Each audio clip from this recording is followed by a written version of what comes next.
Boa tarde. Gostaria primeiramente de agradecer o convite da comissão organizadora para participar desse evento. Fico particularmente emocionado em perceber a importância que o tabagismo passou a ter nas nossas sociedades de pneumologia, tanto do Rio de Janeiro quanto nacional. E o tempo que me cabe é o tempo 20 minutos. Eu vou tentar ser breve, que eu trouxe algum material, inclusive visual, de vídeo. Então, eu sou coordenador do programa de tabagismo do Hospital Municipal Rafael de Paula Souza, conhecido como Hospital de Curicica, aqui no Rio de Janeiro. Trabalho com tabagismo há mais ou menos 30 anos. E o próximo, por favor. A exemplo do Ricardo, eu gostaria de fazer minha homenagem não só ao Dr. José Rosenberg, como a quem me fez interessar-me por tabagismo em 1976, um gaúcho da Universidade Federal do Rio Grande do Sul, Dr. Mário Rigato. Os dois já não estão mais conosco fisicamente, mas para quem os conheceu, certamente a gente sabe que eles estão por aí. Então, minha homenagem aos dois. Eu gostaria de trazer vocês para o tema de montagem de um programa de controle do tabagismo em hospitais, em ambulatórios, em empresas, para um enfoque político, um enfoque de motivação, de sensibilização pela questão tabagismo. A Organização Mundial de Saúde considera que o tabagismo é o principal problema de saúde do mundo atual. No século XX, morreram 100 milhões de pessoas por doenças tabaco relacionadas. Estima-se, eu espero que não, que no século XXI morram 1 bilhão de pessoas por doença tabaco relacionadas. Então, o tema que agora, nos últimos 5 a 10 anos, começa a tomar corpo nas nossas sociedades de pneumologia, é um dos principais temas, se não o principal tema de saúde do mundo.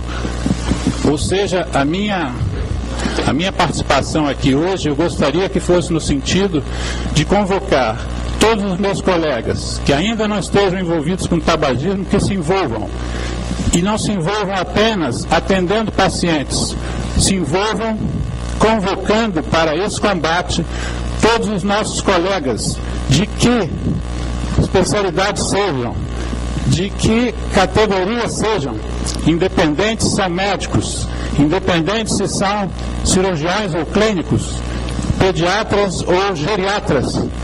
O tema tabagismo implica forçosamente na participação do maior número possível de pessoas, de profissionais. Essa história vem de longe, essa história vem de pelo menos mais de 500 anos. O nosso poderoso francês Jean Nicot, da onde vem o nome da planta e da onde vem a palavra nicotina, já iludiu-se pela primeira vez, levando a planta para a rainha dele, que teria uma enxaqueca, e que essa enxaqueca, segundo o que se dizia à época, ficaria boa. A rainha Catarina de Médicis curaria-se da enxaqueca cheirando essa fumaça, a fumaça da queima daquelas folhas. E o que se viu? A rainha nunca parou de cheirar a fumaça e jamais ficou boa da enxaqueca. E a planta está aí hoje, dispensada sob diversas formas, como essas que estão aí mostradas, mais narguilé, mais outras, que a indústria tenta de alguma forma nos ludibriar. Por isso que, em 2006, o tema do Dia Mundial contra o Tabaco foi: o tabaco é mortal sob qualquer forma ou disfarce. Ou seja, pode ser charuto, cigarrilha, pode ser cachimbo, pode ser fumo de rolo. E disfarce, ele pode ser light, suave, baixo teor, médio teor, azul, amarelo, branco ou prateado. Ele é mortal de qualquer forma. Esse é um exemplo da síndrome de abstinência, do que acontece com o indivíduo quando ele para de fumar.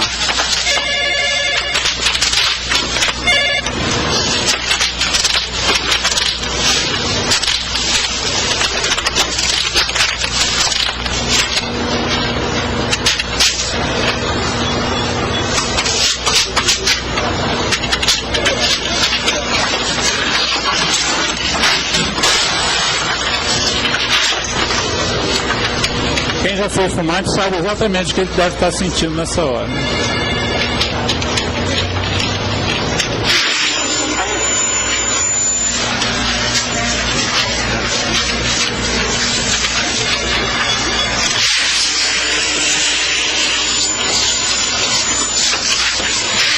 Smoking is not easy. If you are serious about it, talk to your doctor.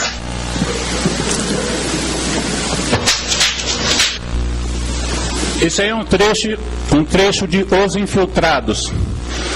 A mulher com catéter nasal e fumando. A tia do Leonardo DiCaprio. Isso é um exemplo que nós, pneumologistas, somos cansados de ver indivíduos que, apesar de incapacitados para a vida, não conseguem abandonar o tabaco. Esse exemplo eu tenho na minha clínica vários casos exatamente idênticos, inclusive que é um problema para a gente tentar evitar que eles explodam a própria face fumando em vigência de cateterização com oxigenoterapia.